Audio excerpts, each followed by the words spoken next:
میں نے دنیا کے مخصوص ترین لوگوں کے لیے جگر مراد آبادی کے 2 اشعار پڑھے ہیں۔ آج میں بیٹھا ہوا تھا، میں نے سوچا ان تمام مخصوص ترین لوگوں کو اگر عہد حاضر میں ایک پلڑے میں ڈال دوں اور ایک پلڑے میں قبلہ سید شاہ حسین گردیزی، تو وہ سب کے سب ہلکے ہوں گے۔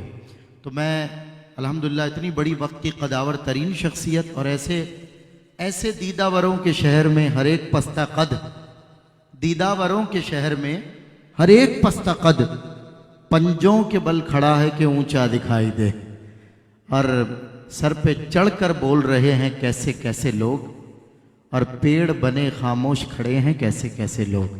کیسی ہستیاں ہمارے درمیان۔ جگر صاحب کے 2 شعر میں حضرت صاحب کو درس خصوص کے لیے دعوت دیا چاہتا ہوں اور پڑھ رہا ہوں کہ اپنا زمانہ آپ بناتے ہیں اہل دل، اپنا زمانہ آپ بناتے ہیں اہل دل، ہم وہ نہیں ہیں جن کو زمانہ بنا گیا، اور میرا کمال شعر بس اتنا ہے جگر، وہ مجھ پہ چھا گئے میں زمانے پہ چھا گیا۔ استاذ العلماء پیر طریقت قبلہ حضور پیر سید شاہ حسین گردیزی دامت برکاتہم العالیہ۔ نعرہ تکبیر، نعرہ رسالت، نعرہ حیدری۔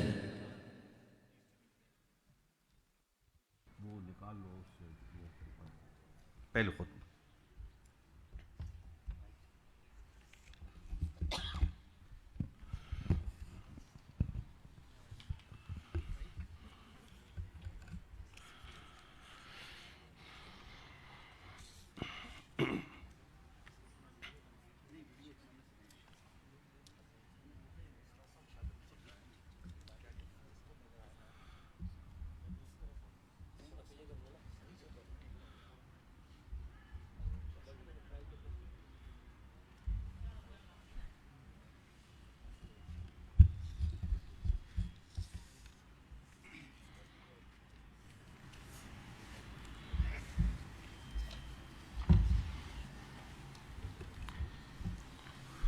بسم اللہ الرحمن الرحیم۔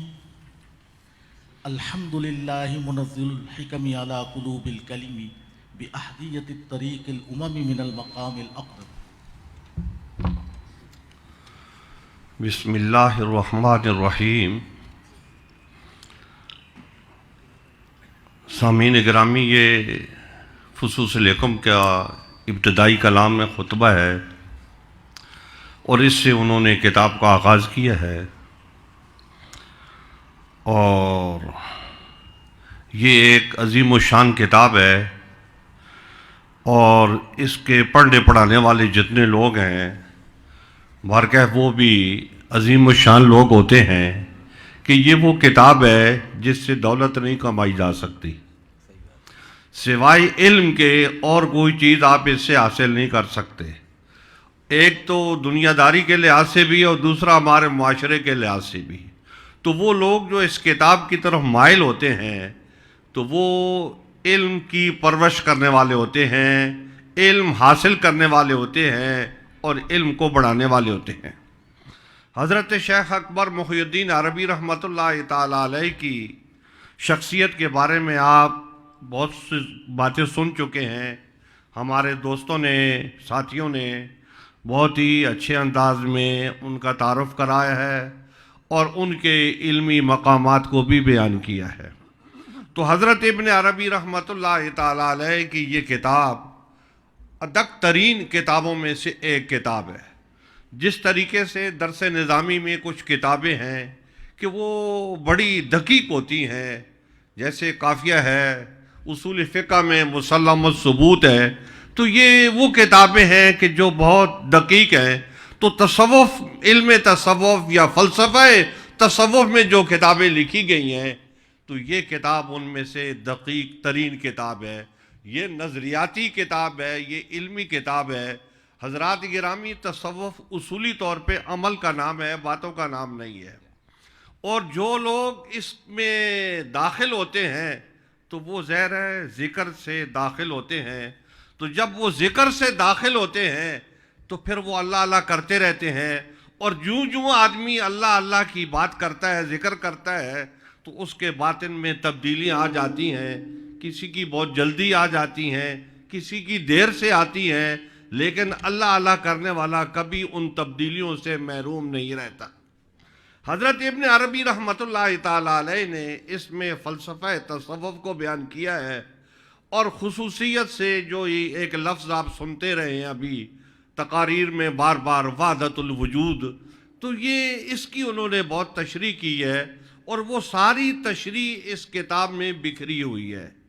اور یہ کتاب میں بہت سارے مسائل ہیں، بہت ساری علمی چیزیں ہیں، لیکن وحدت الوجود جو ہے وہ اس میں پھیلا ہوا ہے۔ ایک بات ایک جگہ پہ بیان ہوئی ہے، دوسری بات دوسری جگہ پہ بیان ہوئی ہے، اور تیسری بات تیسری جگہ پہ بیان ہوئی ہے۔ انہوں نے بالکل ترتیب سے یہ کتاب نہیں لکھی کہ ایک بات پہلے والی پہلے کریں، پھر دوسری بات کریں، پھر تیسری کریں، پھر چوتھی کریں، اس حساب سے وہ نہیں چلے۔ انہوں نے قرآن حکیم فرقان حمید کا انداز اختیار کیا ہے کہ ساری باتیں جو ہیں وہ بکھری ہوئی ہیں، کوئی بات کہاں پر ہے، کوئی بات کہاں پر ہے، کوئی بات کہاں پر ہے۔ تو جو حضرات مفسرین اکرام اس کے فوائد و ثمرات بیان کرتے ہیں، تو وہی فوائد و ثمرات یہاں پر بھی ہیں۔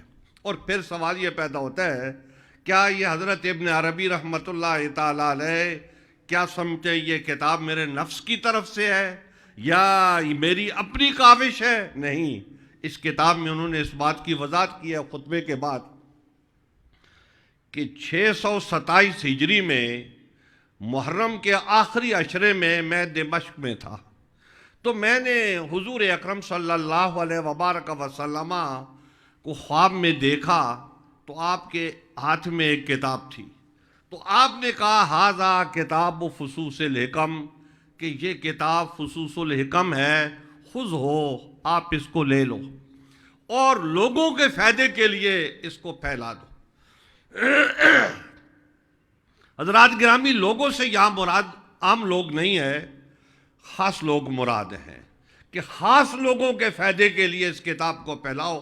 چنانچہ حضرت ابن عربی رحمۃ اللہ تعالی علیہ فرماتے ہیں کہ پھر مجھے حکم ہوا، میں نے یہ کتاب لکھنا شروع کی، تو اس میں آپ فرماتے ہیں کہ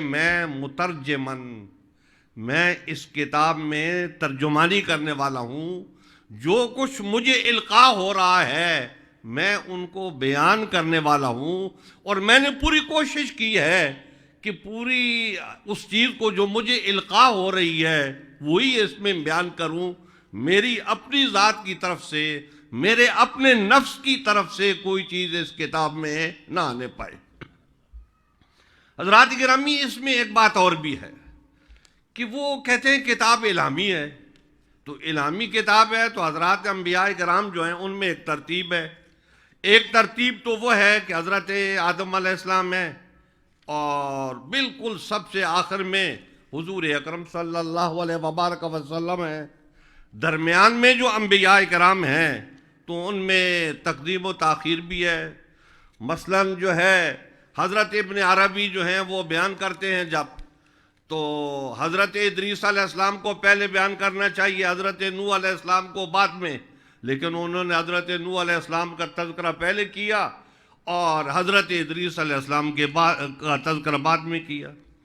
پھر حیرت کی بات یہ ہے کہ حضرت داؤد علیہ السلام اور حضرت سلیمان علیہ السلام باپ بیٹا ہیں، لیکن انہوں نے تذکرہ کرتے ہوئے حضرت سلیمان علیہ السلام کا ذکر پہلے کیا اور حضرت داؤد علیہ السلام کا بعد میں کیا۔ اسی طریقے سے حضرت یحییٰ علیہ السلام کا ذکر پہلے ہے اور حضرت زکریا علیہ السلام کا بعد میں ہے۔ پھر حضرت موسیٰ علیہ السلام کو نبوت پہلے ملی اور انہوں نے رب العزت کی بارگاہ میں درخواست کی، تو اللہ جل جلالہ نے حضرت ہارون علیہ السلام کو نبی بنایا، اور جس کا ذکر سورہ طٰہٰ میں بھی ہے، ہارون اخشدد بی ازری واشرکہ فی امری، کہ ان کو میرے اس معاملے میں شریک کریں، لیکن کتاب میں حضرت ہارون علیہ السلام کا ذکر پہلے ہے اور حضرت موسیٰ علیہ السلام کا بعد میں ہے۔ تو یہ دلیل ہے اس بات کی کہ یہ کتاب الہامی طور پہ جس طریقے سے ان کو الہام ہوتا گیا وہ اس کتاب کو لکھتے گئے۔ سامعین گرامی، بات یہ ہے کہ یہ الہامی کتاب ہے اور یہ بہت ہی ادق کتاب ہے۔ جیسے ابھی گفتگو ہو رہی ہے کہ اس میں فلسفہ بھی ہے، اور علم کلام بھی ہے. جو لوگ فلسفے اور علم کلام سے ناآشنا ہیں وہ اس کتاب کے ادراک میں، اس کو سمجھنے میں وہ کوتاہی کرتے ہیں. کوتاہی اس لیے کرتے ہیں کہ بنیادی طور پہ ان کا علم جو ہے وہ کم ہوتا ہے. اگر وہ علم کلام اور فلسفہ میں کامل ہو جائیں پھر اس کتاب کی طرف آئیں تو انہیں سمجھنے میں آسانی ہو. لیکن ہر چیز جو ہے وہ اللہ رب العزت کا جو نظام ہے اسی کے تحت چلتی ہے، اور مشیت جیسے اس کی ہوتی ہے ویسے ہی ہوتا ہے. قرآن حکیم میں آتا ہے وَلَوْ شَاءَ لَهَدَاكُمْ أَجْمَعِينَ، اگر اللہ تعالیٰ چاہتا تو سب کو ہدایت یافتہ بنا دیتا، کوئی بھی انسان جو ہے اس کے نظام سے باغی نہ ہوتا. حضرت سیدنا پیر میر شاہ صاحب رحمۃ اللہ تعالیٰ علیہ کے ملفوظات میں ہے کہ آپ کی بارگاہ میں گفتگو ہو رہی تھی تو ایک صاحب بولے اور انہوں نے کہا کہ اگر مجھے اختیار ہوتا تو میں ڈنڈا لے کے سب لوگوں کو ہدایت یافتہ بنا دیتا. جو کوئی آدمی ہدایت کے راستے کو چھوڑ کے دوسری طرف جا نہ سکتا. تو آپ مسکرائے تو آپ نے فرمایا جس کو اختیار ہے تو وہ کہتا ہے وَلَوْ شَاءَ لَهَدَاكُمْ أَجْمَعِينَ، اور جس کو اختیار نہیں ہے تو وہ کہتا ہے کہ میں ڈنڈا لے کے سب کو مسلمان بنا دیتا. تو یہ ایک چیز ہے کہ آدمی مشیت الہیہ جو ہوتی ہے تو وہ اس کے تقاضے ہوتے ہیں. تو جب کوئی آدمی کسی چیز کی طرف مائل ہوتا ہے تو اس کے پیچھے جو ہے وہ مشیت الہیہ ہوتی ہے. مثلا بزرگوں کے جو طریقے ہیں کہ وہ کسی سے جب مرید ہونا چاہتے ہیں تو استخارہ کرتے ہیں، تو انہوں نے کہا بھی ہے کہ استخارہ کرو، لیکن باطن میں اس کے اندر جو ہے اللہ رب العزت کی طرف سے اس شخصیت کی طرف ایک میلان پیدا ہو جاتا ہے. تو وہ میلان اس کو کشاں کشاں اس شخصیت کے پاس لے جاتا ہے جو اس کی رہنمائی کرتی ہے اور اس کو بلند مرتبے پر پہنچاتی ہے. تو یہ مشیت الہیہ کے تقاضے ہوتے ہیں. میں یہ سمجھتا ہوں کہ یہ اس کتاب کی طرف میرا میلان جو ہے یہ کیا چیز ہے. پہلے تو ایک طویل عرصہ اس میں رہے کہ یہ کتاب بڑی مشکل ہے، تو یہ سمجھ میں نہیں آتی، اور اسے بس پڑھ کے ہم کیا کریں گے یا دیکھ کے ہم کیا کریں گے. پھر کچھ عرصے بعد جو ہے اس کی طرف میلان ہوا، تو کتاب کو دیکھا تو کتاب بڑی مشکل ہے، سمجھ میں نہیں آ رہی. پھر اس کے بعد اس کا ترجمہ دیکھا تو وہ ترجمہ بھی برابر ہے اور عربی بھی برابر ہے. نہ ترجمے سے کچھ سمجھ میں آتا ہے اور نہ عربی سے کچھ سمجھ میں آتا ہے. اب لفظوں کے معنی تو ہمیں خود معلوم ہے عربی ہے، لیکن اس کا مفہوم کیا ہے اس تک رسائی جو ہے وہ ناممکن ہے. لیکن حضرت مولانا جامی رحمۃ اللہ تعالیٰ علیہ نے اس کتاب سے متعلق 2 کتابیں لکھی ہیں. ایک اس کتاب کا خلاصہ نقوش کے نام سے حضرت ابن عربی نے تیار کیا تھا، تو ایک شرح انہوں نے اس کی لکھی، اس کا نام ہے نقد النصوص. پھر حضرت مولانا جامی رحمۃ اللہ تعالیٰ علیہ کو اس پہ وہ صبر نہ آیا، تو آخری دور میں آ کے انہوں نے براہ راست فصوص الحکم کی ایک شرح لکھی. لیکن اس میں انہوں نے یہ بات کہی ہے کہ میں اس کتاب کی طرف جب مائل ہوا تو یہ کتاب بڑی ادق اور بڑی مشکل تھی، تو میں نے اس کی شروحات جو ہیں ان سے اس کتاب کی طرف رجوع کیا تو وہ مجھے سمجھ میں آ گئی. حضرات گرامی، مولانا جامی صاحب رحمۃ اللہ تعالیٰ علیہ نے اس کی پھر شرح لکھی، لوگوں کو بھی سمجھایا، اس کا درس بھی دیا انہوں نے اور اس کی شرح بھی لکھی. اور پھر ایک دوسرے بزرگ ہیں تو انہوں نے کہا کہ مجھے کتابوں کی طرف ضرورت مطلب پیش نہیں آئی. مجھے ایک شخصیت مل گئی شیخ عبدالرزاق قاشانی، میں نے ان کے سامنے زانو تلمذ طے کیا تو مجھے براہ راست جو ہے انہوں نے کتاب سمجھائی اور میں براہ راست ان سے سمجھا ہوں. تو میرے کہنے کا مطلب یہ ہے کہ وہ ایک شخصیت کے ذریعے سے کتاب کی طرف پہنچے اور یہ کتابوں سے اس کتاب کی طرف پہنچے، تو یہ مشیت الہیہ تھی. اور آج بھی وہی لوگ اس کی طرف آئیں گے، اس کتاب کی طرف مائل ہوں گے کہ جن کو مشیت الہیہ چاہے گی کہ اس کے نظام میں یہ بات آئے گی. اور میں یہ بات کہتا رہتا ہوں کہ مالا الاعلیٰ کے اوپر جب فرشتے بیٹھتے ہیں تو وہ آپس میں ایک گفتگو کرتے ہیں، وہ گفتگو کرتے ہیں کہ یہ مسئلہ یوں ہونا چاہیے اور یوں ہونا چاہیے اور یوں ہونا چاہیے.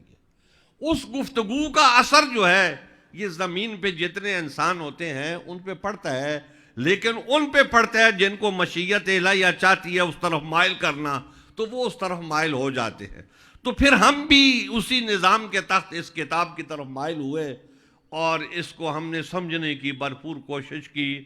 ہم اس کے دعوے دار نہیں ہیں کہ یہ کتاب ہمیں سمجھ میں آ گئی ہے، لیکن اپنی حیثیت کے مطابق یہ کتاب ہمیں سمجھ میں آ گئی ہے.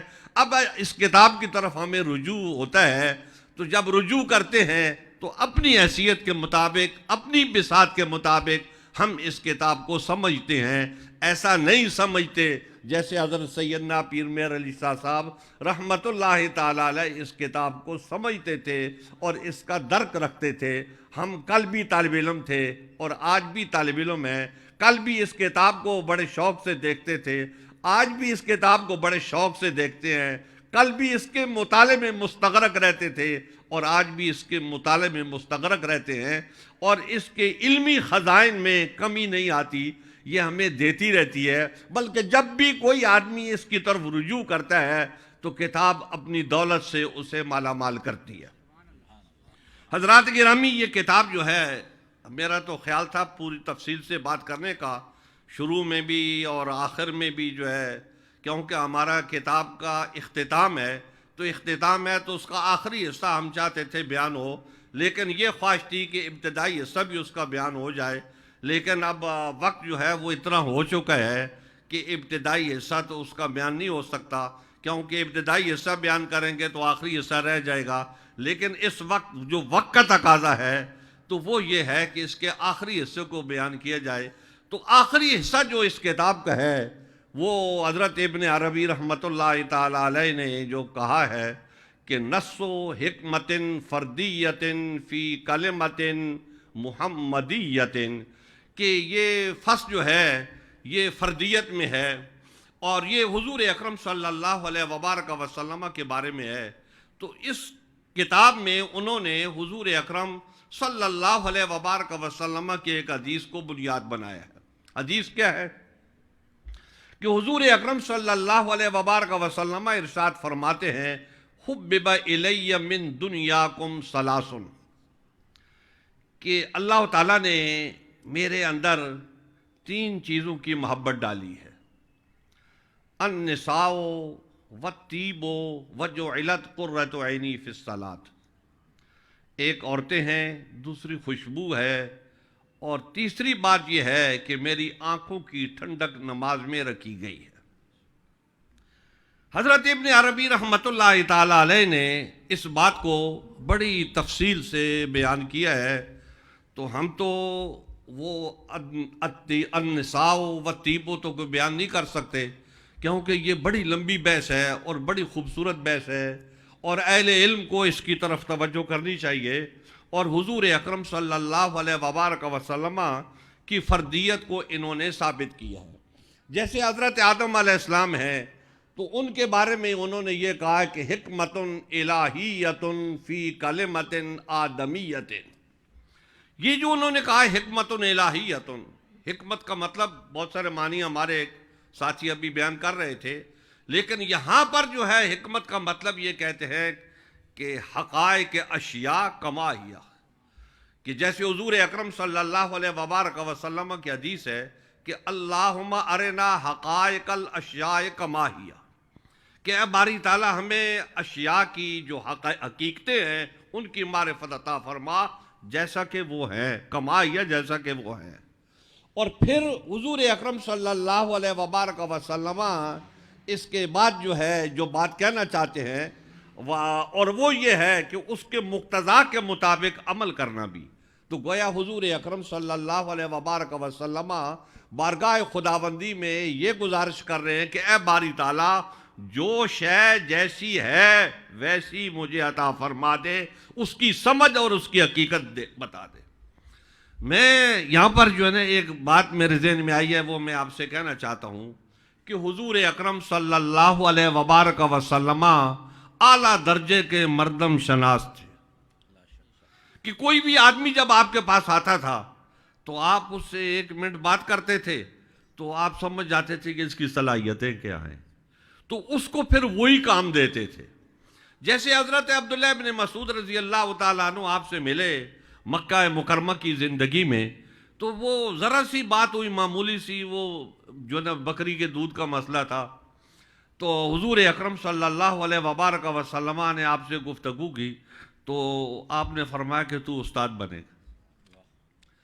وہ ابھی حلقہ اسلام میں داخل ہو رہے ہیں تو حضور اکرم صلی اللہ علیہ وبارک وسلم نے ان کی صلاحیتوں کا ادراک کر لیا اور آپ نے فرمایا کہ تو استاد بنے گا. اب آپ سارے اہل علم میں عبداللہ ابن مسعود کتنے بڑے استاد ہیں کہ حضرت علی رضی اللہ تعالیٰ عنہ جب کوفے میں جاتے ہیں تو آپ فرماتے ہیں کہ اللہ حضرت عبداللہ ابن مسعود پر اپنی رحمت نازل فرمائے کہ کوفے جیسے شہر کو اس نے علم سے بھر دیا ہے. تو حضرت عبداللہ ابن مسعود رضی اللہ تعالیٰ عنہ کو یہ مقام ملا تو حضور اکرم صلی اللہ علیہ وبارک وسلم اتنے مردم شناس تھے. میں ہمیشہ یہ بات کہتا رہتا ہوں کہ حضور اکرم صلی اللہ علیہ وبارک وسلم نے حضرت خالد بن ولید کے ہاتھ میں تلوار دے دی اور حضرت عبداللہ ابن عباس کے ہاتھ میں کتاب دے دی. یہ آپ کی کیا یہ مردم شناسی ہے کہ آپ کو پتہ ہے کہ خالد بن ولید رضی اللہ تعالیٰ عنہ کا جو جور ہے وہ کون سا ہے اور حضرت عبداللہ ابن عباس رضی اللہ تعالیٰ عنہ کا جو جور ہے ان کے اندر جو کمال ہے وہ کون سا ہے. تو حضور اکرم صلی اللہ علیہ وبارک وسلم نے اس کے حساب سے آپ نے ان کو کام دے دیا. چنانچہ حضرت خالد بن ولید وہ اپنے شعبے میں بلند رتبے پر پہنچے کہ ان کو خود نبی علیہ السلام نے سیف اللہ کا خطاب دیا. تلوار کا انہوں نے ایسا استعمال کیا کہ خود نبی اکرم علیہ السلام ان کو سیف اللہ کہہ رہے ہیں.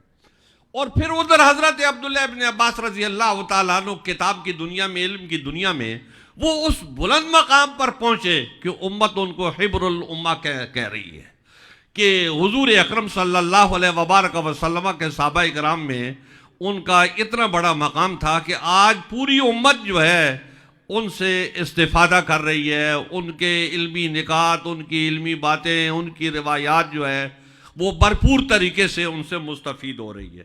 تو میرے کہنے کا مطلب یہ ہے کہ حضور اکرم صلی اللہ علیہ وبارک وسلم جس کو جو کام سونپتے تھے تو آپ کے اندر مردم شناسی اعلیٰ درجے کی تھی، اس لیے آپ نے جس کو جو کام سونپا وہ اس نے کیا.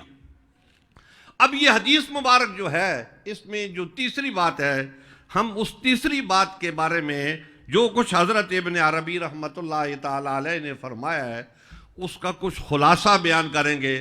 ساری باتیں اس لیے نہیں کر سکتے کہ اب اس کا وقت نہیں ہے، تو ہم نے ظہر کی نماز باجماعت بھی پڑھنی ہے اور بھی بہت سارے کام ہیں وہ بھی کرنے ہیں. اور حضرت شاہ صاحب دامت برکاتہم العالیہ آخر میں ایک خطاب بھی فرمائیں گے جو میرے لیے اور آپ سب حضرات کے لیے مشعل راہ ہوگا. تو یہ جو بات ہے تیسری بات کہ وجعلت قرۃ عینی فی الصلاۃ، کہ میرے اندر جو ہے میرے باطن میں نماز کی محبت جو ہے وہ ڈال دی گئی ہے اور وہ ایسی ہے کہ وہ میری آنکھوں کے لیے ٹھنڈک ہے. جو ہے پڑھو. بسم اللہ الرحمن الرحیم. وَأَمَّا الثَّالِثُ الَّذِي بِهِ كَمُلَتِ الْفَرْضِيَّةُ فَالصَّلَاةُ فَقَالَ وَجُعِلَتْ قُرَّةُ عَيْنِي فِي الصَّلَاةِ لِأَنَّهَا مُشَاهَدَةٌ وَذَلِكَ لِأَنَّهَا مُنَاجَاةٌ بَيْنَ اللَّهِ وَبَيْنَ عَبْدِهِ كَمَا قَالَ فَاذْكُرُونِي أَذْكُرْكُمْ. بس ٹھہر جاؤ. اب یہ فرماتے ہیں کہ تیسری بات جو ہے وہ ہے جس سے فردیت جو ہے وہ اپنی انتہا کو پہنچتی ہے. فردیت کا معنی ابھی ایک صاحب بتا رہے تھے، میں اس میں اب دوبارہ نہیں عرض کر سکتا. تو یہ کہتے ہیں کہ یہ تیسری بات جو فردیت والی ہے وہ یہ ہے کہ وجعلت قرۃ عینی فی الصلاۃ، اور پھر یہ کہتے ہیں لأنہا مشاہدۃ وذالک لأنہا مناجات بین اللہ و بین عبدہ، کہ یہ جو ہے مشاہدہ ہے کہ نماز جو ہے ایک مشاہدہ ہے. مشاہدہ کا مطلب یہ ہے کہ نماز آدمی پڑھتا ہے تو آدمی کو کچھ نظر آتا ہے. کیا نظر آتا ہے؟ وہ اس کو اللہ رب العزت کے جلوے نظر آتے ہیں. تو یہ جلوے نظر آنے کی بات کس نے کی ہے؟ حضور اکرم صلی اللہ علیہ وبارک وسلم نے فرمایا ہے ان تعبد اللہ کأنک تراہ فإن لم تکن تراہ فإنہ یراک، کہ تم اللہ کی عبادت اس طرح کرو گویا کہ تم اس کو دیکھ رہے ہو. اگر یہ مرتبہ تمہیں حاصل نہیں ہے تو پھر اس بات پہ آ جاؤ کہ اللہ رب العزت تمہیں دیکھ رہا ہے. حضرات گرامی، یہ جو آخری بات ہے یہ ابتدائی بات ہے کہ جب کوئی صوفی آدمی نماز پڑھتا ہے اور صحابہ اکرام والی نماز اس کو پڑھائی جاتی ہے تو وہ سب سے پہلے یہ تصور کرتا ہے کہ اس کو یہ احساس ہوتا ہے کہ میں اپنے رب کی بارگاہ میں کھڑا ہوں اور میرا رب مجھے دیکھ رہا ہے. تو جب وہ یہ تصور کرتا ہے تو اس کے دل میں کچھ چیزیں پیدا ہونے لگتی ہیں, کچھ قوتیں پیدا ہونے لگتی ہیں, اور پھر جب وہ اس پہ مداومت کرتا ہے تو پھر وہ ایک قدم آگے بڑھاتا ہے. اور پھر وہ ایک قدم آگے بڑھاتا ہے کیسے کہ حضور اکرم صلی اللہ علیہ وبارک وسلم نے فرمایا کانک تراہ, کہ گویا کہ تو اس کو دیکھ رہا ہے, اللہ رب العزت کو دیکھ رہا ہے. تو پھر وہ اس مرحلے میں آتا ہے. اور پھر حضرات گرامی کہ یہ گویا کے درمیان سے اٹھ جاتا ہے تو پھر اس کو رؤیت باری نصیب ہوتی ہے. اب آپ علماء کرام میں آپ فوراً یہ بات دماغ میں آپ کی آئے گی, رؤیت باری تو ہو نہیں سکتی اس دنیا میں, تو یہ بالکل نہیں ہو سکتی. لیکن یہ مسئلہ تھوڑا مختلف ہی ہے حضرات صوفیہ کرام میں اور علماء ظاہر میں. حضرت موسیٰ علیہ السلام کے حوالے سے جو رؤیت کی بات ہے تو شرح عقائد جب آپ سبق وہاں پر پہنچتا ہے تو علماء کرام وہاں پر بہت ساری گفتگو کرتے ہیں. تو اس گفتگو کے اندر بھی یہ چیزیں موجود ہیں. تو حضرات صوفیہ کرام کا بھی یہی وہ ہے کہ حضرت موسیٰ علیہ السلام نے جو سوال کیا ہے تو نبی جو سوال کرتا ہے وہ ناممکن کے بارے میں نہیں کرتا ہے, وہ ممکن کے بارے میں کرتا ہے.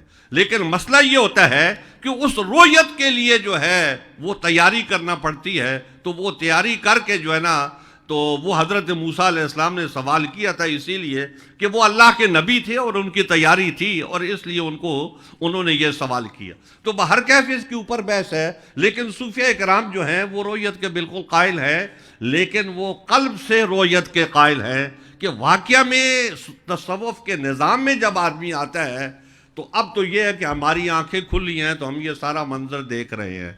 تو تصوف کے نظام میں آنکھیں بند کر لی جاتی ہیں تو ایک دوسری کائنات اس کے سامنے آ جاتی ہے, وہ اس کائنات کو دیکھ رہا ہوتا ہے. تو حضرات گرامی جب یہ بات آتی ہے کہ صوفیہ کرام جب آنکھیں بند کرتے ہیں تو ان کو ایک دوسری دنیا نظر آتی ہے, تو اسی طریقے سے ان کو رؤیت باری بھی ہوتی ہے, لیکن وہ آنکھوں سے نہیں ہوتی, وہ دل کی آنکھیں اور یہ آنکھیں جڑی ہوئی ہوتی ہیں, اور یہ اس طریقے سے اس کو یہ رؤیت ہوتی ہے. حضور اکرم صلی اللہ علیہ وبارک وسلم ارشاد فرماتے ہیں کہ الناس نیام اذا ماتوا انتبہوا, کہ لوگ نیند میں ہیں. لوگ تو ہمارے حساب سے تو سارے جاگ رہے ہیں, لوگ جو ہے جاگنے کے ٹائم پہ جاگتے ہیں, سونے کے ٹائم پہ سوتے ہیں, رات کو سوتے ہیں اور صبح جاگتے ہیں, تو جب جاگتے ہیں تو جاگ رہے ہوتے ہیں. لیکن نبی علیہ السلام فرما رہے ہیں کہ الناس نیام, کہ لوگ نیند میں ہیں, اذا ماتوا انتبہوا, جب یہ مر جائیں گے تو پھر یہ بیدار ہوں گے. تو اب جب وہ مر جائیں گے, ان کی آنکھیں بند ہو جائیں گی, تو پھر کون سی بیداری ہوگی؟ تو حضرات گرامی پھر مسئلہ یہ ہوگا کہ یہ آنکھیں بند ہو جائیں گی, وہ دوسری آنکھیں کھل جائیں گی, اور وہ دوسری آنکھیں جب کھلیں گی تو وہ پھر اس سے کی وجہ سے آدمی کئی چیزیں جو ہے وہ دیکھتا ہے. لیکن کچھ اللہ رب العزت کا نظام بھی ہے.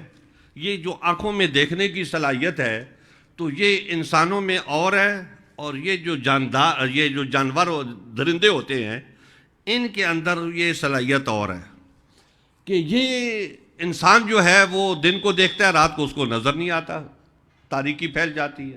لیکن یہ درندے جو ہیں ان کو رات کو بھی نظر آتا ہے, یہ رات کو بھی دیکھتے ہیں جو ہے اسی طریقے سے جیسے دن کو دیکھتے ہیں. تو اب وہ درندوں کے اندر ایک چیز اللہ رب العزت نے رکھی ہے, وہ ان کی ضرورت کے مطابق ہے. ہماری ضرورت کے مطابق یہ ہے کہ ہم رات کو سو جاتے ہیں تو ہمیں رات کو اٹھ کے دیکھنے کی ادھر ادھر ضرورت نہیں ہے. کیوں کہ وَجَعَلْنَا اللَّيْلَ لِبَاسًا وَجَعَلْنَا النَّهَارَ مَعَاشًا, تو معاش کے لیے دن ہے اور رات جو ہے وہ لباس ہے, یعنی آپ کے سونے کے لیے, آرام کرنے کے لیے ہے.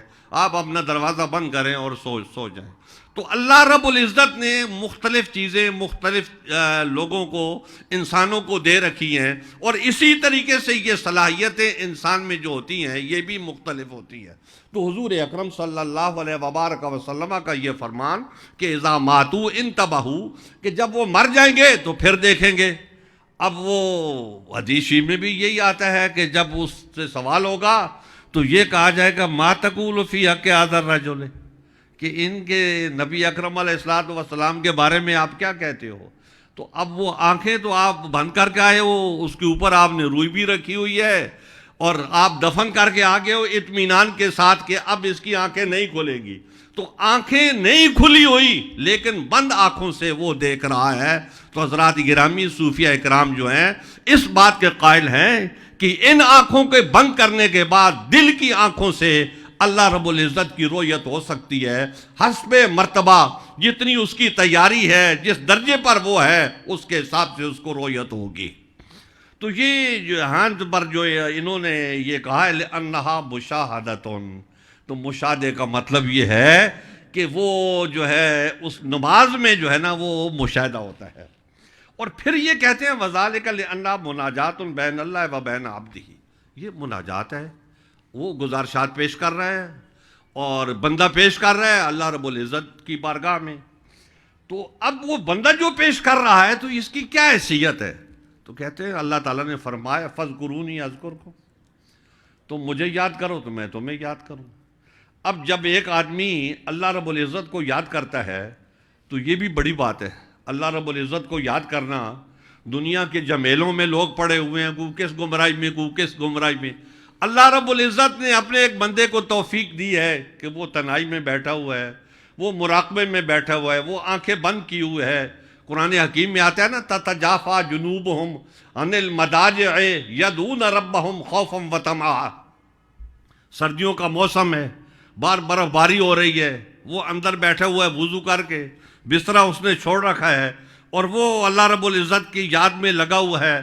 اس کو اس کا خوف بھی ہے اور طمع بھی ہے، اس سے امید بھی رکھتا ہے. لیکن وہ جو آدمی اللہ رب العزت کی بارگاہ میں بیٹھا ہوا ہے تو گویا یہ اس کا کرم ہے اس کے اوپر کہ اللہ تعالیٰ نے اس کو یہ توفیق بخشی ہے کہ وہ اس کو یاد کر رہا ہے. اور پھر آگے یہ بات کہیں گے کہ اس آدمی کا کتنا بڑا مرتبہ ہے جس کو اللہ یاد کرے جو ہے. تو یہاں پر یہ بات کہہ رہے ہیں کہ فَاذْكُرُونِي أَذْكُرْكُمْ. چلیں آگے. وَهِيَ عِبَادَةٌ مَقْسُومَةٌ بَيْنَ اللَّهِ وَبَيْنَ عَبْدِهِ بِنِصْفَيْنِ فَنِصْفُهَا لِلَّهِ وَنِصْفُهَا لِلْعَبْدِ كما ورد في الخبر الصحيح عن الله تعالى أنه قال قسمت الصلاة بيني وبين عبدي نصفين فنصفها لي ونصفها لعبدي ولعبدي ما سأل. يقول العبد بسم الله الرحمن الرحيم، يقول الله ذكرني عبدي، يقول العبد الحمد لله رب العالمين، يقول الله حمدني عبدي، يقول العبد الرحمن الرحيم، يقول الله أثنى علي عبدي، يقول العبد مالك يوم الدين، يقول الله مجدني عبدي فوض إلي عبدي. فهذا النصف كله لله تعالى خالص. بس اب یہ حضرت ابن عربی رحمۃ اللہ تعالیٰ علیہ کہتے ہیں کہ یہ صلاۃ جو ہے یہ عبادت ہے اور یہ منقسم ہے اللہ اور بندے کے درمیان میں. اس پر یہ انہوں نے حدیث پیش کی ہے کہ یہ تقسیم ہے اور یہ خبر صحیح میں ہے کہ آدھی نماز جو ہے نا وہ بندے سے متعلق ہے اور آدھی اللہ سے متعلق ہے. اور اس کے بارے میں یہ کہہ رہے ہیں کہ حدیث میں یہ ہے کہ جب بندہ کہتا ہے بسم اللہ الرحمن الرحیم تو اللہ تعالیٰ کہتا ہے کہ میرے بندے نے مجھے یاد کیا. پھر بندہ یہ بات کہتا ہے الحمدللہ رب العالمین تو اللہ تعالیٰ فرماتا ہے کہ میرے بندے نے میری حمد کی، میری تعریف کی جو ہے نا. تو ذکرنی عبدی. پھر بندہ کہتا ہے الرحمن الرحیم تو اللہ تعالیٰ کہتا ہے کہ اثنى علی عبدی کہ میرے بندے نے میری ثنا کی ہے. پھر بندہ کہتا ہے مالک یوم الدین. پھر اللہ جل جلالہ کہتا ہے کہ مجھے اس نے بزرگی دی ہے میرے بندے نے اور اپنے تمام معاملات جو ہیں وہ میرے سپرد کر دیے ہیں. تو یہ فرماتے ہیں کہ فَهَذَا النِّصْفُ كُلُّهُ لِلَّهِ تَعَالَى خَالِصًا. کہتے ہیں کہ یہ خالص اللہ تعالیٰ کے لیے ہے کہ یہ ساری چیزیں جو سورۃ فاتحہ میں پڑھی جاتی ہیں یہ ساری اللہ رب العالمین کے مقام ہیں، اس کے درجات ہیں، جس کو بندہ بیان کر رہا ہے، اعتراف کر رہا ہے، اس کی عظمت کو جو ہے نا وہ بیان کر رہا ہے، اس کی کبریائی کو بیان کر رہا ہے اور اپنے تمام معاملات جو ہیں وہ اس کے سپرد کر رہا ہے. جی آگے چلو. ثم يقول العبد إياك نعبد وإياك نستعين يقول الله هذه بيني وبين عبدي ولعبدي ما سأل فأوقع الاشتراك في هذه الآية يقول العبد اهدنا الصراط المستقيم صراط الذين أنعمت عليهم غير المغضوب عليهم ولا الضالين يقول الله فهؤلاء لعبدي ولعبدي ما سأل فخلص هؤلاء. اب یہ کہتے ہیں پھر بندہ یہ بات کہے گا ایاک نعبد و ایاک نستعین، تو اللہ تعالیٰ فرمائے گا یہ میرے اور میرے بندے کے درمیان ہے، اور جو بندہ مجھ سے سوال کر رہا ہے تو ظاہر ہے میں اس کا سوال پورا کروں گا. تو کہتے ہیں تو اس میں اشتراک واقع ہو گیا کہ ایک طرف بندہ پیش کر رہا ہے اور دوسری طرف وہ یعنی سوال بھی کر رہا ہے اور وہ اللہ رب العزت سے کر رہا ہے. پھر بندہ کہتے ہیں اہدنا الصراط المستقیم صراط الذین انعمت علیہم غیر المغضوب علیہم ولا الضالین، تو اللہ تعالیٰ کہتے ہیں کہ یہ میرے بندے کے لیے ہے، اور میرا بندہ جو مجھ سے سوال کرے گا تو میں اس کے سوال کو پورا کروں گا. چلو جی. فخلص هؤلاء لعبده كما خلص الأول له تعالى فعلم من هذا وجوب قراءة الحمد لله رب العالمين فمن لم يقرأها فما صلت صلاة المقسومة بين الله وبين عبده. کہتے ہیں کہ یہ جو ہے نا خالص جو ہے یہ بندہ جو ہے یہ مطلب پہلی جو چیز اس ساری عبارت سے یہ حدیث سے یہ بات واضح ہو گئی کہ اب وہ بندہ جو ہے خالص اللہ تعالیٰ کی طرف متوجہ ہے اور خلوص دل کے ساتھ اور قلب کی گہرائیوں کے ساتھ. تو کہتے ہیں اس سے یہ بات معلوم ہو گئی کہ الحمدللہ کی قرات جو ہے نا وہ واجب ہے. اور فلم یقراہا، تو جو آدمی سورۃ فاتحہ کو نماز میں نہ پڑھے تو اس کی نماز نہیں ہے جو ہے نا. تو کہتے ہیں اس کی وجہ یہ ہے کہ سورۃ فاتحہ کے اتنے ہیں. حضرات گرامی، حضور اکرم صلی اللہ علیہ وبارک وسلم نے فرمایا ہے کہ قراءۃ الامام قراءۃ لہ، کہ ایک امام جو ہے جب وہ قراءت کرتا ہے تو اس کے پیچھے جو نمازی ہوتے ہیں تو وہ اس کی مطابعت میں ہوتے ہیں. اور قرآن حکیم فرقان حمید میں بھی جو اللہ تعالیٰ نے فرمایا وہ یہی ہے وَإِذَا قُرِئَ الْقُرْآنُ فَاسْتَمِعُوا لَهُ وَأَنصِتُوا، کہ آپ سنو اور خاموش رہو. حضرت امام ابو حنیفہ رحمۃ اللہ تعالیٰ علیہ کے نزدیک یہ آیت کریمہ میں جو حکم ہے یہ دوران نماز کے لیے ہے. تو گویا وہ حکمن ہو تو بھی وہ اسی میں شامل ہے، اور کیونکہ امام قرات کر رہا ہوتا ہے سورۃ فاتحہ کی تو یہ پیچھے کھڑا ہوا مقتدی اس کو سن رہا ہوتا ہے، تو گویا یہ بھی اسی حکم میں داخل ہے. اور پھر جو قرات کے سورۃ فاتحہ کے جو احکام ہیں وہ ہماری فقہ میں موجود ہیں. حضرت ابن عربی رحمۃ اللہ تعالیٰ علیہ کا تعلق فقہ مالکی سے ہے، تو حضرات صوفیہ کرام جو ہیں وہ کسی بھی فقہ سے متعلق ہوں تو دوسری فقہ والوں کا بھی وہ پورا احترام کرتے ہیں. حضرت مجدد الفسانی رحمۃ اللہ تعالیٰ علیہ بھی اس مرحلے میں آ گئے تھے، اور حضرت مولانا جامعی صاحب بھی اس مرحلے میں آ گئے تھے کہ وہ عمل کرتے تھے جس میں چاروں ائمہ جو ہیں ان کا اتفاق ہو، وہ والا عمل کرتے تھے، اس حساب سے کرتے تھے. تو پھر چاروں کا نہ ہو تو تین کا ہو جائے، تین کا نہ ہو جائے تو دو کا ہو جائے، اور اگر وہ بھی نہیں ہو سکتا تو ایک کا تو ہے ہی ہے. تو مطلب یہ ہے کہ یہ اس بات کو افضل و اولیٰ سمجھتے تھے اور اس کے مطابق جو ہے نا عمل کرتے تھے. تو ان صوفیہ کرام میں توسع ہوتا ہے، فقہی تعصبات جو ہیں یہ فقہاء میں ہوتے ہیں. حضرات صوفیہ کرام جو ہیں وہ چشتیہ سلسلے کے ہیں تو وہ قادریہ سلسلے والوں کے مرید ہیں، تو یہ مطلب ہوتا رہتا ہے. مثلا حنفی ہیں تو شیخ جو ہیں وہ شافعی ہیں تو ان کے مرید ہو جاتے ہیں.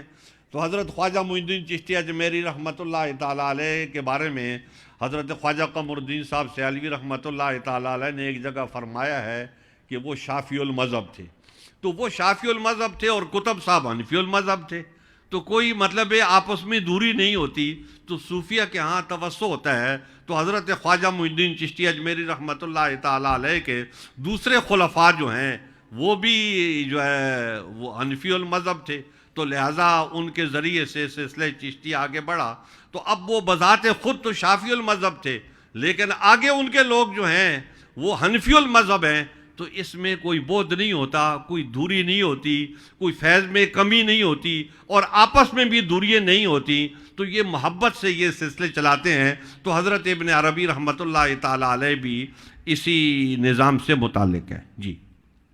ولما كانت مناجاتا فهي ذكر ومن ذكر الحق فقد جالس الحق وجالسه الحق فإنه صح في الخبر الإلهي أنه تعالى قال أنا جليس من ذكرني ومن جالس من ذكره وهو ذو بصر حديد رأى جليسه فهذه مشاهدة ورؤية. بس کہتے ہیں کہ یہ جو صلاۃ ہے یہ مناجات ہے اور اللہ تعالیٰ کا ذکر ہے جو ہے، تو یہ بات طے ہے کہ جو اللہ تعالیٰ کا ذکر کرتا ہے تو فقط جالس الحق، وہ اللہ کی مجلس میں ہوتا ہے، اور اللہ تعالیٰ کو جو ہے نا یاد کر رہا ہوتا ہے. تو جو اللہ کی مجلس میں ہوتا ہے تو کہتے ہیں یہ تو بالکل حدیث ہے کہ وہ اللہ کی مجلس میں ہوتا ہے. کیوں؟ کہ انا جلیس من ذکرنی، کہ جو مجھے یاد کرتا ہے تو میں اس کا ساتھی ہوتا ہوں، میں اس کا جلیس ہوتا ہوں جو ہے نا. جلیس کا مطلب یہ ہوتا ہے کہ قریب بیٹھا ہوا ہے تو وہ اس کا جلیس ہے، تو ساتھی بھی عموماً قریب ہی بیٹھتا ہے تو اس لیے اس کو ساتھی بھی کہتے ہیں. تو یہ فرماتے ہیں کہ ومن جالس من ذکرہ فهو ذو بصر حدید، کہتے ہیں کہ جو آدمی اللہ رب العزت کا جلیس ہے تو وہ بڑا زود فہم ہوگا، وہ اس کی فہم جو ہے وہ بہت بلند ہوگی جو ہے نا. بلند اس لیے ہوگی کہ رآ جلیسہ فہذی مشاہدۃ ورؤیۃ، کہ وہ اپنے جلیس کو دیکھے گا، کہ وہ بڑا ذہین فتین ہوگا اور ظاہری طور پہ بھی اس کی بصارت جو ہے نا وہ بہت تیز ہوگی، تو وہ اپنے جلیس کو دیکھے گا. تو کہتے ہیں یہی تو مشاہدہ ہے اور یہی تو رؤیت ہے، اور یہی جو ہے نا اس حدیث شریف میں بھی ہے، اور یہاں پر بھی وہ یہی بات کہہ رہے ہیں کہ جس کو یہ رؤیت حاصل ہے، یہ مرتبہ حاصل ہے مشاہدے کا، اور وہ نماز میں حاصل ہوتا ہے. تو اس لیے حضور اکرم صلی اللہ علیہ وبارک وسلم فرماتے ہیں کہ میری آنکھوں کی ٹھنڈک جو ہے وہ نماز میں ہے، کہ قربت خداوندی جو دوران نماز ہوتی ہے وہ غیر نماز میں نہیں ہو سکتی، اتنی جو ہے نا اس کی اہمیت ہے. تو پھر یہ فرماتے ہیں فَإِن لَمْ يَكُنْ ذَا بَصَرٍ لَمْ يَرَهُ، کہ اگر وہ بصیرت والا نہیں ہے، اگر وہ ذہین و فتین نہیں ہے، اگر وہ جو صوفیہ اکرام کا نظام ہے اس میں تیز نہیں ہے، تو وہ اس کو رؤیت نہیں ہو سکتی جو ہے نا، وہ رؤیت نہیں پا سکتا.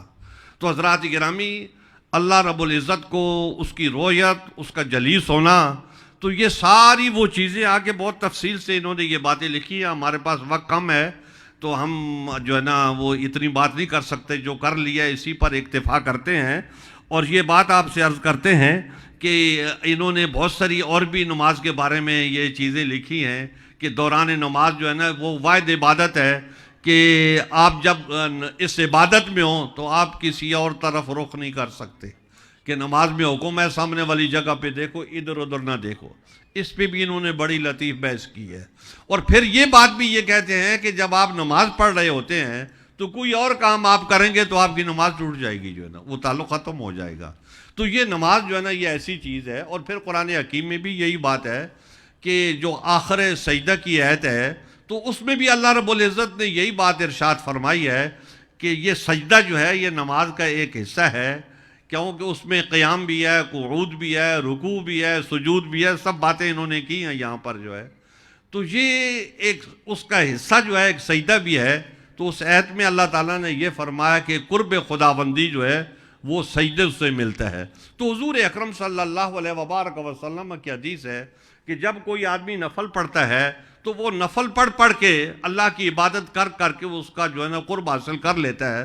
حتی اکون سمعہ الذی یسمع بہ وبصرہ الذی یبصر بہ. حضرت ابن عربی رحمۃ اللہ تعالی علیہ نے اس حدیث کے اوپر کئی جگہ پہ اس کتاب میں بڑی لطیف اور بڑی خوبصورت بحث کی ہے. لیکن اس وقت ہمارے ساتھ مسئلہ یہ ہے کہ وقت نہیں ہے، تو ہم ان کے بتائی ہوئی بات کو، ان کی لکھی ہوئی بات کو آپ کو اس وقت پیش نہیں کر سکتے، بتا نہیں سکتے کہ انہوں نے اس حدیث کے بارے میں کیا کیا چیزیں جو ہے نا وہ بیان کی ہیں. جیسے ابھی ہمارے دوستوں نے بیان کیا ہے کہ حضرت ابن عربی رحمۃ اللہ تعالی علیہ قرآن حکیم سے استدلال کرتے ہیں، آیات سے استدلال کرتے ہیں، جنید بغدادی کے قول سے استدلال کرتے ہیں، حضرت با یزید بستامی رحمۃ اللہ تعالی علیہ کے قول سے استدلال کرتے ہیں. جیسے ان حضرات نے یہ بات کہی ہے، اور میں بھی یہ بات کہتا ہوں کہ فلسفہ اور علم کلام ابن عربی کو سمجھنے کے لیے ضروری ہے، تیسری ایک چیز جو ہے نا وہ کشف ہے۔ تو کشف جو ہے وہ بھی حضرت ابن عربی رحمۃ اللہ تعالی علیہ نے اس میں بیان کیے ہیں۔